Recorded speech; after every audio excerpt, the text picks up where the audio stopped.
है, जब हम मुश्किल सिचुएशन में होते हैं, हमारे अंदर एक फाइट चल रही होती है, तो परमेश्वर का वचन हमें क्या कहता है।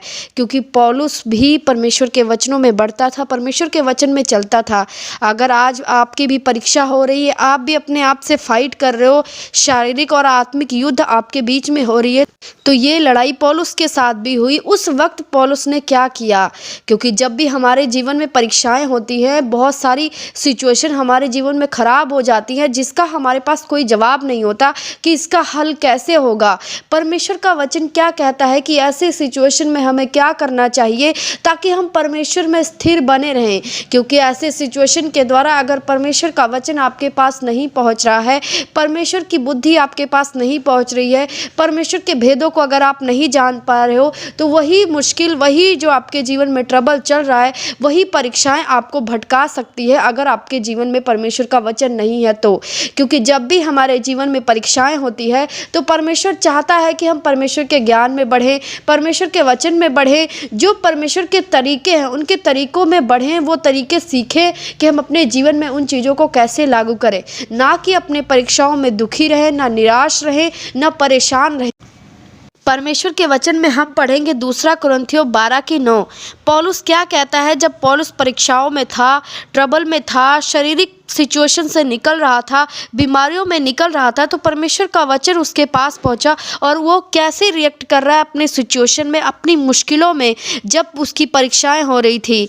पौलुस कह रहा है अपने वचन के द्वारा कि उसने मुझसे कहा, जब उसने प्रार्थना की अपने परीक्षाओं के दिनों में, तो उसने मुझसे कहा कि मेरा अनुग्रह तेरे लिए बहुत है, क्योंकि मेरी सामर्थ्य निर्बलताओं में सिद्ध होती है।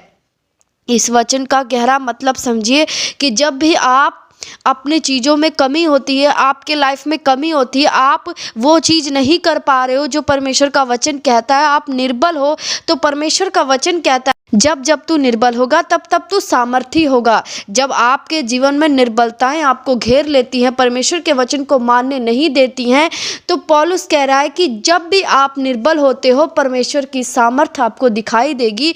आप प्रेयर में बने रहो, अड़े रहो, खड़े रहो, विश्वास के शब्द बोलो, और फिर परमेश्वर उसी में वो सामर्थ को प्रकट करेगा, जो सामर्थ आप चाहते हो कि मैं परमेश्वर के वचन को मानूं। क्योंकि परमेश्वर का वचन मानना आसान नहीं है, ये आत्मिक व्यक्ति समझते हैं, जो परमेश्वर के साथ समय बिताते हैं, परमेश्वर के वचन को पढ़ते हैं, वो जानते हैं कि जो भी परमेश्वर के इंस्ट्रक्शन है उसे मानना आसान नहीं है। क्योंकि जब भी आप परमेश्वर के वचन को मानते हो, शैतान आपके जीवन में काम करना शुरू करता है और वो आपको पूरा प्रेशर देता है कि आप उस आज्ञा को ना माने, उसी के विरुद्ध वो आपको काम करता है। जैसे परमेश्वर का वचन कहता है तू वह विचार ना करना, और जब आप फैसला करते हो कि मैं परमेश्वर के वचन को मानूंगा, मैं ये काम नहीं करूंगा, तो आप देखते हो इन चीज़ों के अटैक से आप बहुत निकल रहे हो। जो चीज़ आप करना नहीं चाह रहे हो वही चीज़ आपके जीवन में हो रहा है। तो परमेश्वर का वचन कहता है कि डरना नहीं है, घबराना नहीं है, निराश नहीं होना, क्योंकि तुम इन चीज़ों को करने में निर्बल हो। लेकिन इन्हीं चीज़ों में परमेश्वर अपनी सामर्थ को प्रकट करेगा, परमेश्वर आपको बल देगा, शक्ति देगा, आपके पास सामर्थ आएगी और आप देखोगे वो चीज़ आप करने पा रहे हो और शैतान के बंधन आपके जीवन में टूटना शुरू हो जाएगा। क्योंकि पौलुस कह रहा है इसलिए मैं बड़े आनंद से अपनी निर्बलताओं पर घमंड करूंगा। पौलुस क्या कह रहा है कि जो मेरे अंदर निर्बलताएं हो रही है, जो मैं परमेश्वर के वचन को नहीं मान पा रहा हूँ, या कोई भी ऐसी चीज़ें मैं नहीं कर पा रहा हूँ जो परमेश्वर चाहता है, मैं इन चीज़ों को करने में निर्बल हूँ, मैं नहीं। पौलुस कह रहा है कि मैं बहुत घमंड से आनंद करता हूँ, क्योंकि मैं जानता हूँ, क्योंकि अगर मैं इन चीज़ों में निर्बल हूँ तो मुझे फेथ है, मुझे विश्वास है परमेश्वर के ऊपर कि अब मैं निर्बल हूँ इन चीज़ों में, अब परमेश्वर अपनी सामर्थ को मेरे ऊपर प्रकट करेगा। यदि आप भी ऐसी सिचुएशन में फंसे हो जहाँ आप चाह रहे हो जो चीज़ करना और आप कर नहीं पा रहे हो, तो आपको एकमात्र परमेश्वर पर विश्वास करना है, भरोसा करना है कि अब परमेश्वर की सामर्थ मेरे जीवन पर उतरेगी और वो चीज़ मैं करना शुरू करूँगा जो परमेश्वर का वचन कहता है। इसीलिए पौलुस बहुत आनंदित होकर घमंड कर रहा है कि मैं अपनी निर्बलताओं में बहुत घमंड कर रहा हूँ, मैं अपनी निर्बलताओं में आनंदित हूँ, मैं ये चीज़ कर नहीं पा रहा हूँ लेकिन मैं बहुत आनंदित हूँ। मैं आनंदित इसलिए हूँ क्योंकि मैं जानता हूँ जो मेरे पास है, जो पवित्र आत्मा मेरे पास है, जो परमेश्वर मेरे साथ है, वो इन चीज़ों को करने में सामर्थी है और मुझे इन चीज़ों से निकाल देगा। वो इसलिए आनंद हो रहा है, इसलिए खुशी हो रही है उसको कि परमेश्वर अब ये कमी मेरे अंदर से दूर कर देगा, ना कि वो निर्बलताओं से। उसको खुशी है, परमेश्वर के वचन पर विश्वास है। यदि आप भी किसी चीज़ों में निर्बल हो तो आपको खुशी होनी चाहिए कि पवित्र आत्मा मेरे अंदर है, परमेश्वर का आत्मा मेरे अंदर है, परमेश्वर का वचन मेरे अंदर है, यीशु मसीह मेरे साथ है। अब ये निर्बलताएं मेरे जीवन से जाएंगी। इस बात के लिए पौलुस आनंदित हुआ करता था। आज आपके पास जो कुछ नहीं है, आप उस बात के लिए आनंदित हो कि ये मुसीबत, ये ट्रबल आपकी ज़िंदगी से जाने वाली है। जो भी घटना आपके जीवन में हो रही है उसको याद कर लो और परमेश्वर के वचन पर सोचो कि परमेश्वर का वचन वायदा करता है कि आपको यीशु के लहू के द्वारा वो इन चीज़ों से छुड़ाएगा। आप इस बात को लेकर आनंदित रहो कि जो भी कमी, जो भी घटी मेरे जीवन में चल रही है, जो परेशानी मेरे जीवन में चल रही है, जो चीज़ें मैं करना चाहता हूँ मैं नहीं कर पा रहा हूँ, इसको याद कर कर आनंदित हो जाओ, क्योंकि यीशु का लहू आपको इन चीज़ों से छुड़ाएगा और पवित्र आत्मा आपको सामर्थ देगा और आप भर जाओगे पवित्र आत्मा के सामर्थ से और आप वो चीज़ें करना शुरू कर दोगे जो परमेश्वर का वचन चाहता है, जो आप कर नहीं पा रहे थे। देखोगे आप अपने जीवन में वो चीज़ें करना शुरू कर रहे हो, क्योंकि पौलुस कह रहा है मैं घमंड करता हूँ, मैं आनंदित होता हूँ जब मैं कुछ कर नहीं पाता। जो परमेश्वर की इच्छा होती है, जो परमेश्वर चाहते हैं, वो घमंड किस लिए कर रहा था। वचन में पढ़ते हैं कि मसीह की सामर्थ मुझ पर छाया करती है, इस कारण मैं मसीह के लिए निर्बलताओं में, उपद्रव में, संकटों में प्रसन्न हूँ, क्योंकि जब जब मैं निर्बल होता हूँ तब तब मैं बलवंत होता हूँ। पौलुस का ये वचन आप पढ़ते हो, जो पौलुस ने पवित्र आत्मा के प्रकाशन से इस वचन को पाया है,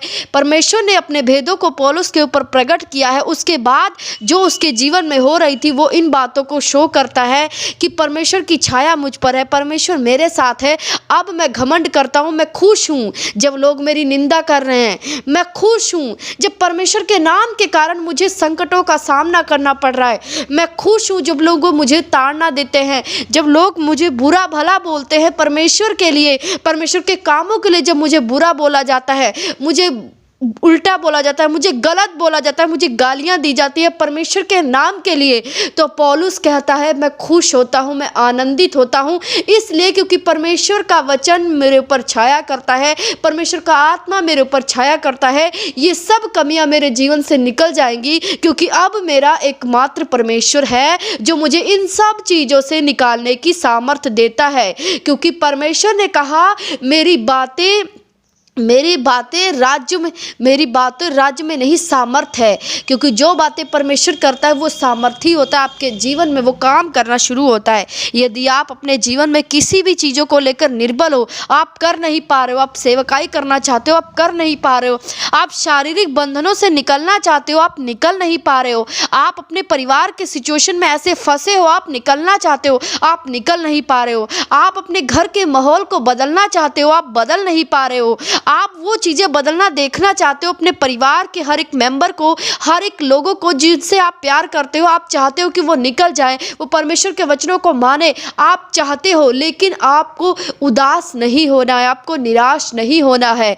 परमेश्वर के वचन पर फेथ करना है कि परमेश्वर सामर्थी है, वो मुझे हर एक सिचुएशन से निकालने के लिए सामर्थी है, परमेश्वर मुझे निकालेंगे। ये आपका फेथ होना चाहिए, क्योंकि पौलुस भी यही फेथ करता था कि मैं घमंड कर रहा हूँ, मैं खुश हूँ, क्योंकि अब ये चीज़ें, ये कमियां घटिया मेरे जीवन से जाने वाली हैं, क्योंकि अब मैं परमेश्वर के शरण में आ गया हूँ, जहाँ किसी चीज़ की घटी नहीं है, किसी चीज़ की कमी नहीं है, परमेश्वर सब कुछ देने की सामर्थ रखता है।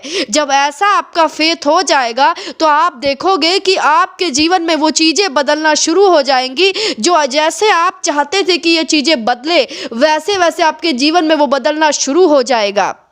लेकिन आज बात अलग है। आज जब किसी की परीक्षा होती है, निर्बलताएं घेर लेती हैं, कमजोरियां घेर लेती हैं, वो कर नहीं पाते, तो लोग निराश हो जाते हैं, उदास हो जाते हैं, परमेश्वर के वचनों को छोड़ देते हैं, परमेश्वर से मुड़ जाते हैं। पर उनको नहीं पता कि ये निर्बलताएं, ये जो भी चीज़ें, ये परमेश्वर की ओर से हैं और परमेश्वर हमें सामर्थी बनाने के लिए चीज़ों का इस्तेमाल कर रहा है। वो इन चीज़ों को अपनी निराशा में, अपनी उदासी में बिताकर परमेश्वर से फिर जाते हैं, परमेश्वर को छोड़ देते हैं। उनको लगता है मैं ये चीज़ें कर नहीं पाऊंगा, जो परमेश्वर का वचन कह रहा है मैं इसको कर नहीं पाऊंगा, और उसके बाद परमेश्वर मुझे कभी ब्लेस नहीं करेगा। बहुत सारे लोग तो इसी वजह से ही परमेश्वर को छोड़ देते हैं कि परमेश्वर के वचन को मानना बहुत कठिन है और ये हमसे नहीं होगा। लेकिन जो भी कठिनाई आपके जीवन में परमेश्वर के वचन को मानने के लिए आ रही है, आप ये सोचो ये परमेश्वर की महिमा के लिए आपके जीवन में आ रही है, ताकि परमेश्वर अपनी शक्ति को आपके ऊपर उतारे और आप वो चीज़ें करने पाओ। हर एक चीज़ परमेश्वर की ओर से है। अगर आप परमेश्वर में सच्चाई से चल रहे हो, जैसे परमेश्वर ने कहा कि जो धर्मी है, जो परमेश्वर की ओर से हैं, जो परमेश्वर के चुने हुए हैं, उनके ज़िंदगी में हर एक घटना, हर एक सिचुएशन जो उनके लाइफ में जा रही है, परमेश्वर ने कहा वो सब परमेश्वर की ओर से होंगी, उसकी भलाई को पैदा करेंगी। अगर आप परमेश्वर में चल रहे हो, आपकी ज़िंदगी में कुछ भी ऐसा हो रहा है जिसमें आपकी कोई गलती नहीं है, लेकिन फिर भी हो रहा है, तो ये जानो ये परमेश्वर आपकी इन चीज़ों से भलाई को पैदा करेगा और ये परमेश्वर अपनी महिमा के लिए इस्तेमाल करेगा। परमेश्वर आपको सामर्थी बनाने के लिए इस्तेमाल करेगा। परमेश्वर आपको बलवंत करेगा।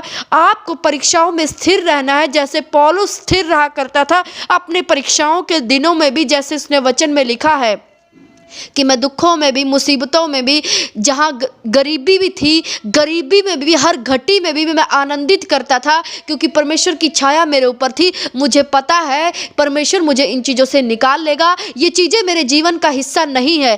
पौलुस को इस बात का विश्वास था, परमेश्वर के वचन का फेथ था, इसीलिए वो अपनी परीक्षाओं को पार कर चुका था, इसीलिए वो अपनी परीक्षाओं में स्थिर रहा। इसीलिए आज पौलुस हमें भी कहता है कि आपके जीवन में कोई भी घटी है, कोई भी मुसीबत है, कोई भी मुश्किल है, कोई भी निर्बलता है, कहीं भी आप फंसे हो, एकमात्र परमेश्वर का विश्वास है। आप इसमें परमेश्वर में बने रहो, अड़े रहो, खड़े रहो और देखो परमेश्वर कैसे सामर्थी काम आपके जीवन में करता है और परमेश्वर कैसे कैसे आपको निकालना शुरू करता है। क्योंकि जैसे परमेश्वर के वचन को बाय फेथ आप बोलते हो, आपके जीवन में कुछ होने लग जाता है और वो सब चीज़ें आपको छोड़ना शुरू कर देती है, जो चीज़ें आप नहीं चाहते थे आपकी लाइफ में हो। आप परमेश्वर के वचन को नहीं मान रहे हो, तब भी आप परमेश्वर का धन्यवाद करो, परमेश्वर के वचन को पढ़ो, परमेश्वर की हजूरी में ज़्यादा से ज़्यादा समय रहो। जब आपकी परीक्षाएं होती है, परमेश्वर का मकसद यही होता है कि परमेश्वर आपको अपने वचन में ज्ञानवान और अपनी सामर्थ्य में भरपूर करे, क्योंकि परमेश्वर की ये योजना होती है। लेकिन जब आपकी परीक्षा होती है, आप क्या करते हो? अपनी परीक्षाओं के दिनों में उदास रहते हो, रोते रहते हो और वो काम नहीं कर पाते हो जो परमेश्वर ने आपके लिए उस समय ठहराया है।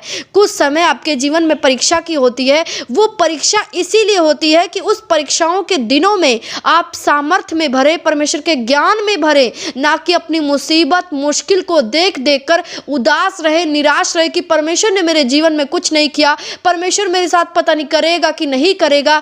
अगर आप ऐसे कुड़कुड़ाओगे तो आप अपनी परीक्षाओं के दिनों को वेस्ट कर दोगे, जहां परमेश्वर चाहता है आप ज्ञानवान बनो, क्योंकि परीक्षा का समय ज़्यादा नहीं होता, थोड़े समय का होता है और उसमें परमेश्वर चाहता है कि आप परमेश्वर के वचन में बढ़ो, परमेश्वर के ज्ञान में बढ़ो, परमेश्वर के वचनों में बढ़ो। परमेश्वर की ये योजना होती है। अगर आप इन चीज़ों को छोड़कर अपनी मुश्किल, अपनी मुसीबत, अपनी ट्रबल के बारे में बार बार सोचोगे तो अपनी परीक्षा के समय को आप गवा दोगे और उसके बाद समय आपके हाथ से निकल जाएगा, जहां परमेश्वर ने आपको सामर्थी बनाना था। क्योंकि जब आपके जीवन में ब्लेसिंग आ जाती है, जब आपके जीवन में वो चीज़ें पूरा होना शुरू हो जाता है, तब आप परमेश्वर को उतना समय नहीं दे सकते जितना समय आप परमेश्वर की परीक्षाओं के दिनों में दे सकते हो, जो परमेश्वर आपके लिए करता है। जहां परमेश्वर आपको अकेला रखता है, हर तरफ से आपको छोड़ दिया जाता है, आपको रिजेक्ट कर दिया जाता है, वहां आप बिल्कुल अकेले पड़ जाते हो। और परमेश्वर की योजना ये होती है कि आपको वो अकेला रखे कुछ साल, ताकि परमेश्वर आपको अपने वचन में, अपने सामर्थ्य में भरे। क्योंकि परमेश्वर आपको अपने वचन और सामर्थ्य में तभी भरेगा जब आप अपने जीवन के एक ऐसी सिचुएशन में, जहां आप बिल्कुल अकेले हो जाओगे, जहां आपको कोई भी नहीं बुलाएगा, आपका जीवन बिल्कुल अकेला हो गया है, उस सिचुएशन में परमेश्वर उस समय को इस्तेमाल करता है आपको वचन में बढ़ाने के लिए, सामर्थ्य में बढ़ाने के लिए। क्योंकि जब परीक्षा पार हो जाती है, हमारे जीवन में आशीषें आना शुरू हो जाती है, तो हम वो समय नहीं दे पाते परमेश्वर को जो समय हम परीक्षाओं में दे सकते हैं। इसीलिए अपने परीक्षाओं के दिनों को तुच्छ ना जानो, अपनी परीक्षाओं के दिनों का इस्तेमाल करो। ये कीमती वक्त है जो परमेश्वर ने आपको दिया है, इसमें बनने के लिए, वचन में बढ़ने के लिए, सामर्थ्य में बढ़ने के लिए। अगर आपने परीक्षाओं के दिनों में इन समय को गवा दिया तो आप बाद में पछताओगे कि मैंने क्या किया। जब समय था, जब मैं अकेली थी, तब परमेश्वर के वचनों को मैं ना पढ़ सकी, परमेश्वर के हजूरी में मैं ना बढ़ सकी। अब मैं बिजी हो गई, मेरी लाइफ बिजी हो गई, मेरी मैरिज हो गई, मेरे बच्चे हो गए, मेरी परिवार इतना बिजी हो गया कि मैं अब परमेश्वर में ध्यान नहीं दे पा रही हूँ, अब मैं अपने परिवार में लगी रहती हूँ। तब आप पछताओगे, क्योंकि एक समय था जब परमेश्वर आपको अपने आप में बढ़ाना चाहता था और आपने उसको रोने में, उदास होने में, कुड़कुड़ाने में गवा दिया। आपको ऐसा नहीं करना, ये भारी गलती आप कभी ना करें। अगर आपकी परीक्षा हो रही है, आप भी फोकस के साथ परमेश्वर के वचनों में बढ़ें, अपनी उदासी में, निराशाओं में भी वचन को पढ़ते रहें, बाइबल को पढ़ते रहें, परमेश्वर की हजूरी में रहें, ताकि जब आपके जीवन में आशीष आए तो आपको पछतावा ना हो कि मैंने अपने समय को बर्बाद किया। ये समय परमेश्वर ने खुद ठहराया आपके जीवन में ताकि वो आपको बढ़ाए, वो आपको सामर्थी बनाए, वो आपको वचन की नॉलेज दे ताकि शैतान आपके जीवन में दोबारा कभी अटैक ना करने पाए। पर अगर आप वचन को नहीं पढ़ोगे, सब कुछ गवा दोगे, उसके बाद शैतान आपके जीवन में आएगा। जब आपके पास आशीष होगी तो वो आपके आशीष को चुरा सकता है, क्योंकि आपके पास वचन नहीं है, क्योंकि ना वचन आपके पास है, ना सामर्थ्य शैतान को डांटने का। इसलिए अपने परीक्षाओं के दिनों को कभी भी खराब मत करो। जैसे पौलुस ने अपने परीक्षाओं के दिनों में परमेश्वर की हजूरी में वो बढ़ता गया, बढ़ता गया, बढ़ता गया, और उसके बाद आशीष मिलने के बाद भी वो परमेश्वर में बढ़ता गया, शैतान उसे कभी भी भरमाने ना पाया। ऐसे ही आपने भी करना है, अपनी परीक्षाओं के दिनों में परमेश्वर में बढ़ते जाना है, बढ़ते जाना है। आप अकेले हो, इस समय का आप इस्तेमाल करो, परमेश्वर को पूरा समय देने की कोशिश करो, क्योंकि ये वो समय जहां आपको कोई डिस्टर्ब नहीं करेगा, ये वो समय जहां आपको कोई बुलाने नहीं आएगा, कोई आपसे बोलचाल नहीं रखेगा, सब लोग आपको छोड़ देंगे। ये वो समय है जहां सिर्फ परमेश्वर और आप रहते हो, और इस सिचुएशन में आप परमेश्वर के ज्ञान में, परमेश्वर के सामर्थ्य में अद्भुत तरीके से भर सकते हो, और परमेश्वर फिर उसके बाद आपको अद्भुत तरीके से इस्तेमाल भी करेगा। जो योजना परमेश्वर ने आपके लिए बनाई है, वो योजना परमेश्वर आपके जीवन में पूरा करना शुरू करेगा। वो चीज़ें जो परमेश्वर ने प्लान की है आपके लिए, वो देखोगे आपके जीवन में वो ब्लेसिंग को उतरते हुए, जब आप अपनी परीक्षाओं के दिनों में स्थिर रहता है। इसीलिए आप पतरस को पढ़ते हो, याकूब को पढ़ते हो, पौलुस को पढ़ते हो, ये सब क्या कह रहे हैं कि अपने परीक्षाओं के दिनों में स्थिर रहो, कलेशों में स्थिर रहो, आनंदित रहो, मगन रहो। वो क्यों बोलते हैं आनंदित रहो, मगन रहो? ताकि आप परमेश्वर के वचनों में बढ़ सको, परमेश्वर के नॉलेज में बढ़ो, और परमेश्वर आपको फिर इस्तेमाल करेगा। क्योंकि ये परीक्षाएं सबके जीवन में नहीं आती हैं, परमेश्वर की ओर से की गई परीक्षा सबके जीवन में नहीं आती हैं। परमेश्वर उन्हीं के जीवन में परीक्षा अलाउ करता है जिससे वो प्रेम करता है और जिसको वो ऊंचा उठाना चाहता है। यदि आपके जीवन में परीक्षा है तो आप ये समझो कि परमेश्वर आपको ऊंचा उठाना चाहता है, परमेश्वर आपको बढ़ाना चाहता है, परमेश्वर आपको बहुत ब्लेस करना चाहता है। तो आप परमेश्वर के चुने हुए हो, पर इस समय का इस्तेमाल करो परमेश्वर में बढ़ने के लिए, ताकि परमेश्वर आपको सामर्थी रूप से बढ़ाए, अद्भुत तरीके से बढ़ाए। मैं आप सभी के लिए प्रार्थना करूंगी कि परमेश्वर, जितने भी व्यक्ति मुझे सुन रहे, परमेश्वर तेरी सामर्थ्य इनके ऊपर उतरे। परमेश्वर ये अपने परीक्षाओं के दिनों में स्थिर हो जाएं, ये बलवंत हो जाए। परमेश्वर जैसे तेरे वचन में लिखा है कि अपने परीक्षाओं के दिनों में ये आनंदित रहें, कलेशों में भी, गरीबी में भी, घटी में भी, परमेश्वर मुसीबतों में भी, परमेश्वर हर एक सिचुएशन में, जिस सिचुएशन में तूने इनको डाला है परमेश्वर, इनको बढ़ाने के लिए, इन सिचुएशन में परमेश्वर इनकी आत्मिक आंखों को खोल और इनको बढ़ा परमेश्वर, इनको वचन में बढ़ा परमेश्वर। ये अपनी हर एक ट्रबल, हर एक मुसीबत को भूल कर ये तुझे देखने पाए परमेश्वर। इनकी आत्मिक आंखों को खोल कि सिर्फ तू ही दिखाई दे परमेश्वर इन्हें, और ये अद्भुत तरीके से तेरी उपस्थिति में बढ़े और परीक्षाओं में बढ़। परीक्षाओं के समय को ये खराब न करे, शैतान इनके परीक्षाओं के समय को खराब न करने पाए। परमेश्वर तू अपनी अद्भुत सामर्थ को इनके जीवन में उतारने के लिए वो परीक्षाओं के दिन को इस्तेमाल कर परमेश्वर, और इनको स्थिर कर ताकि ये तेरे वचन में, तेरी हजूरी में बढ़ने पाए परमेश्वर। मैं मांगती हूँ यीशु मसीह के सामर्थी नाम में, आमीन। आप सभी लोग ब्लेस हो। परमेश्वर आप सभी को परीक्षाओं के दिनों में स्थिर करेगा। परमेश्वर आपको अपने वचन के नॉलेज में बढ़ेगा, अपनी सामर्थ्य में भरेगा, और आप देखोगे कि आपको जो मुश्किल लग रही थी, आप वो वचन सुनने के बाद जो परमेश्वर की ओर से है, आपको हल्का लगेगा और आपको परमेश्वर क्लियर दिखाई देगा कि ये मुसीबत, ये मुश्किल, ये ट्रबल कुछ भी नहीं है। परमेश्वर के आगे ये कुछ भी नहीं है। सिर्फ परमेश्वर है जिसमें मुझे बढ़ना है, सिर्फ परमेश्वर में मुझे बढ़ना है, परमेश्वर के वचन में बढ़ना है मुझे। आप देखोगे ये सब चीज़ें आपके जीवन में होना शुरू होगा, क्योंकि परमेश्वर आपके अंदर सामर्थ्य से काम कर रहा है। परमेश्वर आपके अंदर से चेंज कर रहा है कुछ, परमेश्वर आपको बदल रहा है अंदर से। और जैसे ही आप वचन को सुनोगे, आप अपने आप को बहुत ही हल्का महसूस करोगे और सोचोगे कि ये परीक्षाएं कुछ भी नहीं है जो मेरे लाइफ में हो रहा है, ये सब परमेश्वर की महिमा के लिए है। परमेश्वर मुझे ऊंचा उठाना चाहता है, मुझे आनंदित रहना है, मुझे खुश रहना है, मुझे मगन रहना है, क्योंकि मैं परमेश्वर का चुना हुआ हूँ। और इन परीक्षाओं में परमेश्वर चाहता है कि मैं परमेश्वर के ज्ञान में बढ़ूं, परमेश्वर के सामर्थ्य में बढ़ूं। और आप देखोगे परमेश्वर आपके जीवन में अद्भुत रीति से काम करेगा, वो ब्लेसिंग को अनफोल्ड करेगा। जो ब्लेसिंग आपके जीवन में बंद है, रुकी है, वो सब खुलना शुरू हो जाएगा।